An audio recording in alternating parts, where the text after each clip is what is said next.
Que bom receber você nesse curso de preparação à adoção.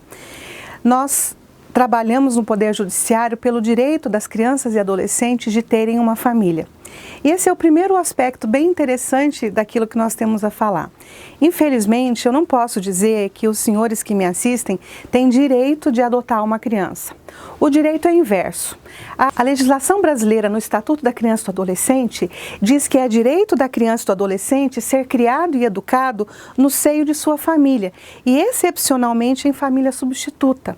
Então, vocês que querem adotar são classificados pela lei como possíveis famílias substitutas.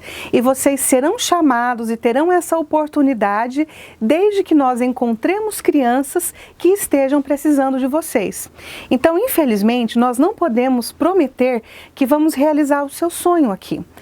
Quem pode cuidar de realizar sonhos, às vezes, é a medicina, mas o direito está aqui para realizar os sonhos das crianças que aguardam por uma família nas instituições de acolhimento desse país. Existem algumas formas de colocar uma criança em família substituta.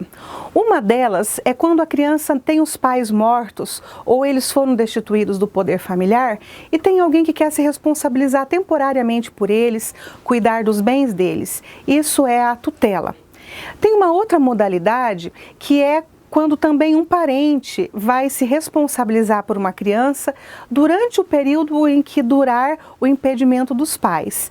E nesse sentido nós estamos falando da guarda. Mas a adoção é totalmente diferente disso.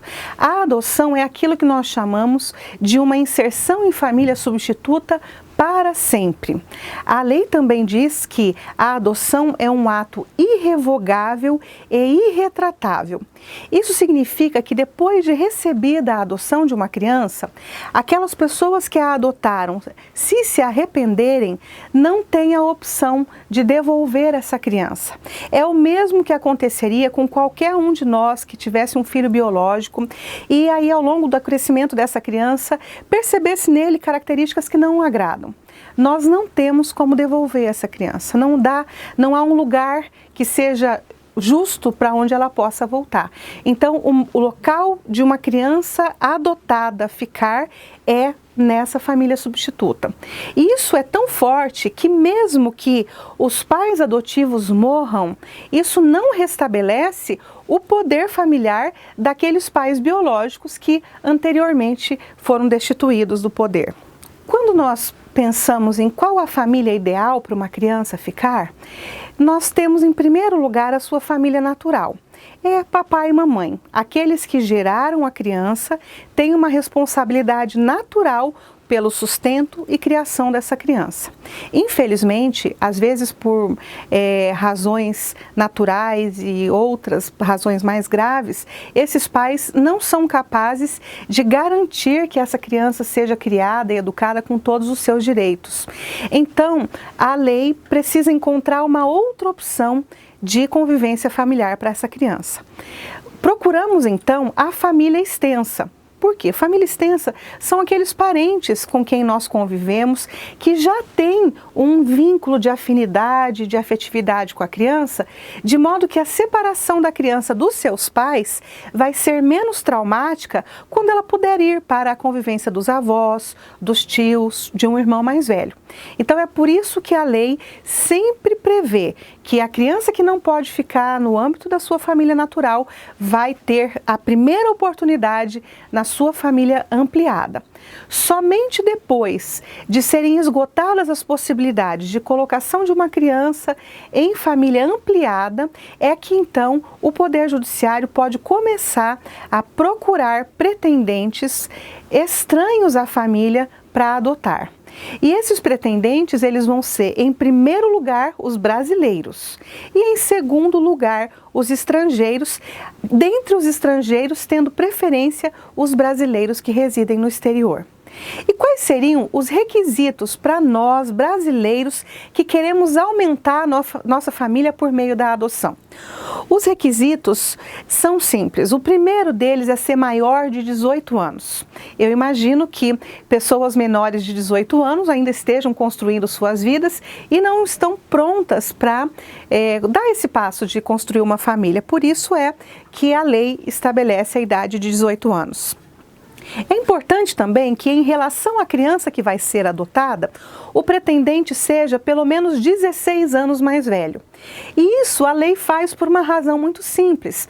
Nós não desejamos criar nas famílias oportunidades de relações incestuosas. Então, quando nós temos um pai e uma mãe que não têm idade para naturalmente ter gerado uma criança daquela idade, nós estamos colocando pessoas da mesma fase de desenvolvimento numa relação de pais e filhos, o que não é adequado. Então, quando você pretender adotar, você deve pegar a sua idade e calcular que você precisa ser 16 anos mais velho do que aquela criança que você deseja. Você poderia me perguntar, e o contrário? Qual é o máximo de idade que eu preciso ter em relação ao filho que eu vou adotar? A lei não traz esse requisito no Brasil. Em algumas legislações da Europa, por exemplo, eles estipulam que os pais podem ter no máximo 45 anos de diferença ou 50 anos de diferença. Aqui no Brasil, a lei não traz esse requisito, mas nós raciocinamos o seguinte na hora de avaliar os pretendentes. Quando nós procuramos uma nova família, essa nova família deve trazer para a criança vantagens. E uma das vantagens que a gente espera é que ela, depois de ter tido uma ruptura com os seus pais, num primeiro momento de sua vida, não venha sofrer uma outra ruptura em razão da morte de pais idosos.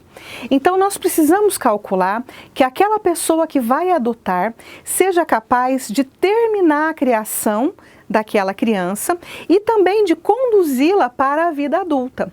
Hoje nós sabemos que ninguém aos 18 anos está pronto para iniciar a vida adulta. Nós precisamos que eles terminem os estudos, que eles encontrem uma profissão.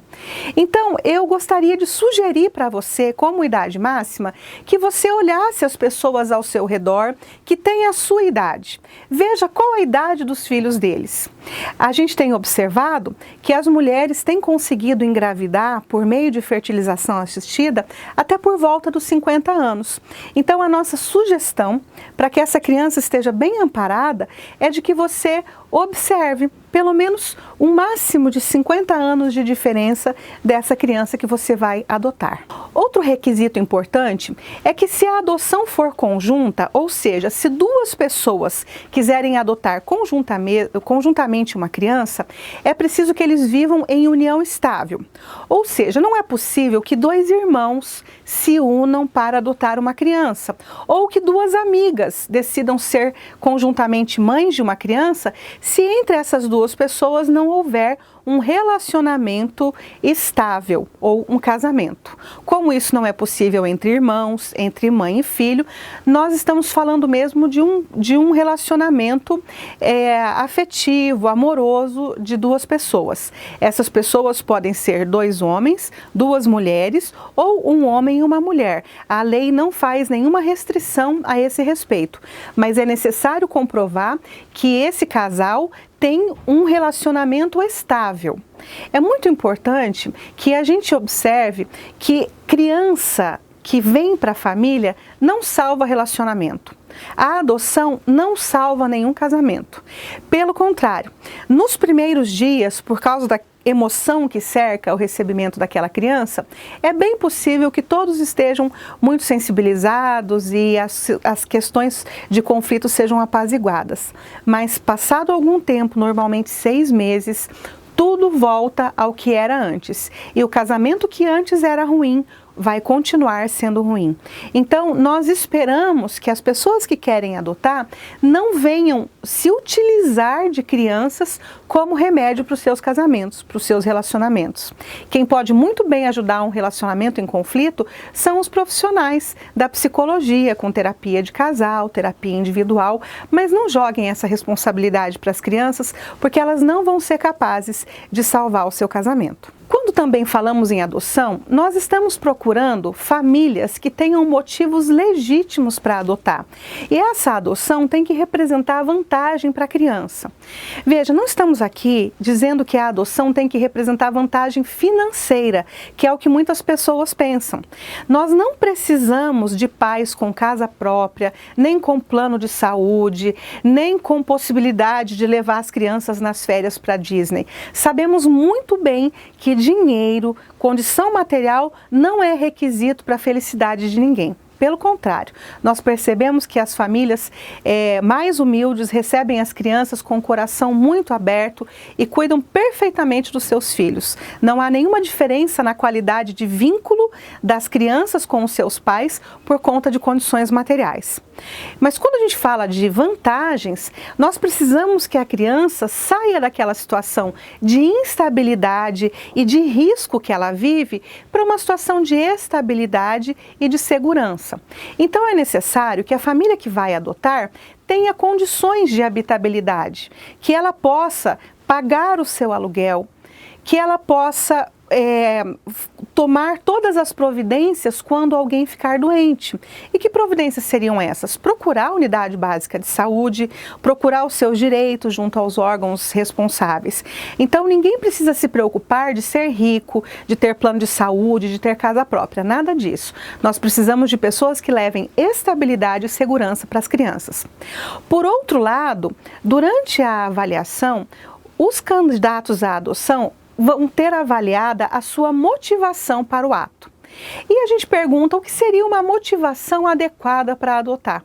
É muito mais fácil responder essa questão dizendo o que não é uma motivação adequada para adotar. E eu quero contar algumas histórias para vocês que ilustram muito bem isso. Uma senhora, uma vez, da alta sociedade, nos procurou dizendo que ela teve um filho pequeno com câncer e que ela fez uma promessa que, caso essa criança fosse curada do câncer, em penitência ela iria adotar um pretinho. O que vocês pensam disso? Eu, quando penso em penitência, no meu caso, eu penso logo em prometer comer jiló, porque eu detesto jiló. Mas se eu quisesse me dar um agrado, eu comeria chocolate. Então, quando você faz penitência, você está se propondo a um sacrifício por alguma razão. Então, adotar um pretinho para essa mulher era um sacrifício. E eu digo para vocês, os nossos pretinhos não estão para isso. Eles têm direito de serem recebidos numa família onde não sejam vistos como um fardo, como um sacrifício, como um esforço especial que se deve fazer para agradar quem quer que seja. Uma outra situação muito interessante que aconteceu foi quando eu recebi uma jovem, diria assim, uma jovem da minha idade, dizendo que desejava adotar uma menina de uns 12 anos de idade.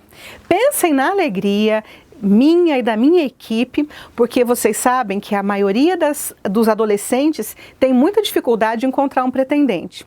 E quando fomos entrevistar, então, essa mulher, ela disse que era solteira, trabalhava o dia inteiro e à noite ela precisava ficar em casa com os pais idosos. E com isso ela tinha perdido completamente a possibilidade de ter uma vida social, de encontrar um namorado, de se divertir com as amigas. Então ela desejava uma adolescente de 12 anos para que pudesse fazer companhia para os pais dela enquanto ela saísse. Veja, as nossas adolescentes também não estão procurando emprego de cuidadoras e muito menos vão trabalhar de cuidadoras gratuitamente. Essa mulher, o que ela precisava? De um enfermeiro, de um empregado doméstico, mas isso não é uma motivação legítima para adotar.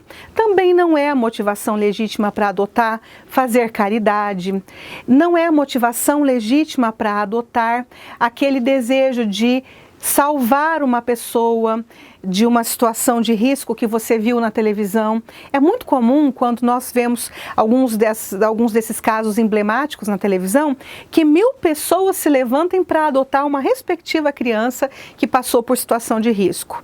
Também ninguém deve adotar baseado nesse tipo de emoção, que não perdura por muito tempo.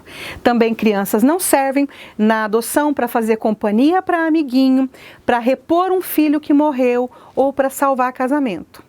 Ou seja, sempre que uma adoção acontecer, ela tem que acontecer no interesse da criança. É a criança que está em fase de desenvolvimento, ela é que é vulnerável e precisa de um ambiente acolhedor e adequado para ela crescer, onde ela vai ser aceita e amada incondicionalmente, assim como nós pensamos que devemos amar os nossos filhos. Se nessa adoção há alguma espera de uma recompensa, de uma troca de algo por parte dos pretendentes à adoção, esse objetivo deve ser repensado. Porque as crianças, os nossos filhos, muitas vezes eles não vão atender às nossas expectativas. Nós idealizamos muito para os nossos filhos, mas eles, quando chegam, eles são livres para fazerem o próprio caminho e muitas vezes vão nos desapontar. Então, a adoção não pode servir para atender os nossos ideais de uma família de comercial de margarina. Muitas pessoas, quando se preparam para adotar, acham que esse procedimento é muito burocrático, mas nós gostaríamos de refletir com vocês de que todas as decisões importantes que a gente toma na vida são precedidas de alguma formalidade. Por exemplo, quem vai se casar precisa apresentar uma série de documentos, se submeter ao período de publicação de editais. Quem vai assinar um contrato também precisa apresentar documentos, fazer leitura daquilo que está assumindo. E o mesmo acontece com a adoção. A legislação brasileira estabelece que a adoção ela vai ser precedida de um período de preparação, que vai ser orientado por uma equipe psicossocial e jurídica. Ou seja, é indispensável que quem quer adotar conheça os efeitos sociais, psicológicos e jurídicos desse ato que quer tomar.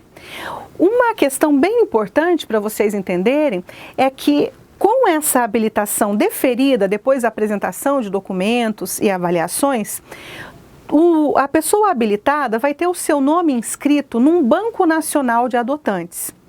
Isso significa que em qualquer lugar do Brasil em que você estiver residindo, você vai poder ser consultado por um outro juiz de outra localidade sobre o seu interesse em uma criança que corresponda ao perfil que você escolheu. Isso, no momento da entrevista, você vai dizer em quais estados você aceita adotar. E então vai ter essa oportunidade. Quando o juiz tem uma criança disponível para adoção, ele então procura nesse banco de dados aquelas pessoas que estão prontas para receber uma criança com aquele perfil. Então veja, se você se dispôs a adotar uma criança de 6 meses e nós tivermos uma criança de 6 meses e 1 dia, nós não vamos consultar você. Nós vamos consultar aquela pessoa que quer uma criança com o perfil exato daquela que encontramos. Um outro detalhe, a busca se dá, em primeiro lugar, para os pretendentes da própria cidade. Então pode acontecer de um pretendente da minha cidade estar cadastrado há apenas 9 meses e um outro pretendente lá do estado de São Paulo estar cadastrado há 4 anos, mas vai ter preferência para adotar aquele que está mais perto da minha criança, ou seja, aquele pretendente do meu município. Se nessa busca nós não encontrarmos ninguém do município da criança, a busca então automaticamente se expande para os pretendentes do mesmo estado, depois para os pretendentes dos estados vizinhos, por fim para os pretendentes de outros estados da federação. Isso significa que, se você pretende adotar uma criança muito pequena, dificilmente você vai ser chamado por um juiz de um outro estado, porque em qualquer cidade nós temos pretendentes para crianças pequenas. Mas se você estiver disposto a adotar uma criança maior, que pertença a um grupo de irmãos e que não faça tantas restrições quanto à saúde dela, é bem possível que você seja chamado por um juiz de outra localidade. Em Campo Grande, por exemplo, eu já chamei gente do Maranhão, já chamei gente da Bahia, estou recebendo pessoas do Rio Grande do Sul, de Santa Catarina e de Goiás que vieram receber nossas crianças em adoção porque não havia no cadastro local e estadual ninguém que se interessasse por elas. Uma outra questão interessante é que algumas pessoas podem pensar, mas por que é que eu preciso ficar nessa tal fila de adoção e não posso eu mesma procurar uma mãe em situação de vulnerabilidade que queira entregar o filho em adoção? Veja só, a Constituição Federal diz que todas as adoções vão ser assistidas pelo poder público. Isso significa que uma criança, ela não é um objeto que pertence aos pais, que possa ser disposto por eles como se fosse um animalzinho. Às vezes, quando a gente tem uma ninhada de cachorrinhos e gatos em casa, a gente mesmo sai distribuindo, não é? Sem nenhuma preocupação. E isso a gente pode fazer com um animal, a gente pode fazer também com um monte de frutas que vierem numa das nossas árvores frutíferas. Mas as pessoas humanas não podem ser tratadas assim. Então, somente um juiz, que é a autoridade escolhida dentro do Estado brasileiro, pode declarar que uma mãe e um pai não estão aptos a criarem aquela criança. Qualquer pessoa que se arrisca a receber uma criança para adoção sem a observação desses trâmites legais, corre o risco de ficar sem a criança mais tarde, além de responder por danos morais coletivos contra todas as outras pessoas, em favor de todas as outras pessoas que seguiram todos os procedimentos e foram lesados por uma conduta de alguém que quis ser um espertalhão, como tantas pessoas que querem ultrapassar aí pelo lado errado nas estradas. Então, existem pouquíssimas hipóteses em que uma pessoa não habilitada para adotar pode receber uma criança sem estar na fila da adoção. A primeira hipótese é aquela do padrasto e da madrasta. Por razões óbvias, se você tem um companheiro que quer adotar seu filho ou vice-versa, essa pessoa não precisa se sujeitar à fila de adoção, porque ele só pode adotar aquela criança certa, o enteado ou a enteada. A outra hipótese é para aquelas pessoas que já exerçam a guarda legal de uma criança há 3 anos pelo menos. Então, nesse caso, essa guarda pode sim ser revertida numa adoção. E a outra hipótese é de crianças de qualquer idade, desde que o pedido de adoção seja formulado por um parente, por alguém da família, parente de sangue, que tenha vínculo de afinidade e de afetividade com a criança. O que seria um vínculo de afetividade? É aquele vínculo que a gente estabelece de carinho com alguém da nossa família. Então, nós não podemos dizer que alguém que nunca viu a criança, que nunca esteve com ela, tem com ela um vínculo de afetividade. E o vínculo de afinidade é aquele vínculo de ter propósitos comuns, de buscarem juntos a felicidade.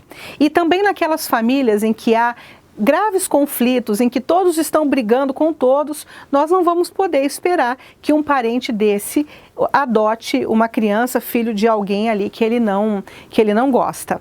Mas tirando essas hipóteses dos parentes, dos guardiões e dos padrastos ou madrastas, ninguém pode com segurança fazer uma adoção. Inclusive, os pais que entregam seus filhos irregularmente para adoção estão sujeitos à perda do poder familiar, não vão poder recuperar esses filhos depois. E isso tem sido entendido como uma das formas de tráfico de pessoas. Então, se você quer um conselho, não comece uma relação de amor tão linda como a relação de pais e de filhos, fazendo as coisas de uma forma errada. Muito complicado que alguma coisa que comece mal termine bem, não é verdade? Mas para você que está fazendo tudo corretamente, eu quero ensinar um truque para que você possa disparar na frente dos outros candidatos da fila de adoção. E é muito simples, é só você pensar naquelas crianças que não são a preferência da maioria. Então, quanto menos exigências você tiver, mais chances você tem de adotar rapidamente. Uma das possibilidades é a adoção de uma criança que já saiu da primeira infância, uma criança de 7 anos em diante. Existem muitas crianças com esse perfil e poucas pessoas que querem adotá-las. E a experiência nos tem mostrado de que são altamente satisfatórias as adoções de crianças maiores. Uma outra questão, se você pretende ter toda a sua família, todos os seus filhos por meio da adoção, ao invés de entrar na fila da adoção várias vezes, por que não, de uma única vez, receber um grupo de irmãos que estejam juntos numa instituição de acolhimento, aguardando por uma família? Você não vai acreditar, mas a gente tem grupos de até 8 irmãos, não é? Então, você pode pensar nessa possibilidade, ou 8, ou 6, ou 4, quem sabe 2, mas você pode, de uma vez só, formar toda a sua família. Para as crianças, é muito importante quando elas têm já esse vínculo com um irmão em adoção. E tem 2 aspectos importantes que vocês precisam ficar atentos quando forem convocados para adotar. O primeiro aspecto é se vocês forem convocados para adotar crianças que pertençam a grupos de irmãos. Vamos pensar nessas 8 crianças que eu falei para vocês. Dificilmente nós vamos encontrar uma família que dê conta de acolher de uma única vez 8 crianças. Então, a justiça pode deliberar dividir essas crianças em 2, 3 ou até 4 grupos. Vamos pensar na hipótese de divisão de 8 crianças em 4 grupos de 2 irmãos. Se você estiver disposto a adotar 2 desses irmãos, você tem que saber que vai assumir um compromisso com a justiça de manter a convivência desses 2 irmãos com os outros 6 que estão em outras famílias. Uma outra pergunta que também vão lhe fazer: se você aceita receber uma criança com risco processual. Veja só, para uma criança ser declarada adotável, é necessário que um juiz tenha dito que os pais dela perderam o poder familiar. E essa sentença, ela tem que estar já transitada em julgado, ou seja, não há mais possibilidade de um recurso. E o que acontece? Às vezes nós julgamos em primeiro grau e ficamos aguardando por muitos anos a confirmação dessa sentença pelos tribunais superiores. O juiz faz uma análise do caso e, baseado na jurisprudência, ele tem quase que uma certeza de que aquela sentença vai ser confirmada. Então, nesses casos, ele convida aquela pessoa que quer adotar e a pessoa tem que ficar ciente de que existe um pequeno risco daquela decisão vir a ser reformada. Mas aqui em Mato Grosso do Sul, a gente desconhece qualquer caso de uma decisão que tenha sido dada em primeiro grau, a criança colocada em família substituta com risco e depois tivesse que ter sido devolvida para a família biológica. Mas pense sobre isso e prepare-se. Termine o seu percurso e em breve eu acredito que você vai receber um chamamento, um telefonema da Vara da Infância e da Juventude da sua localidade. Seus filhos estão chegando.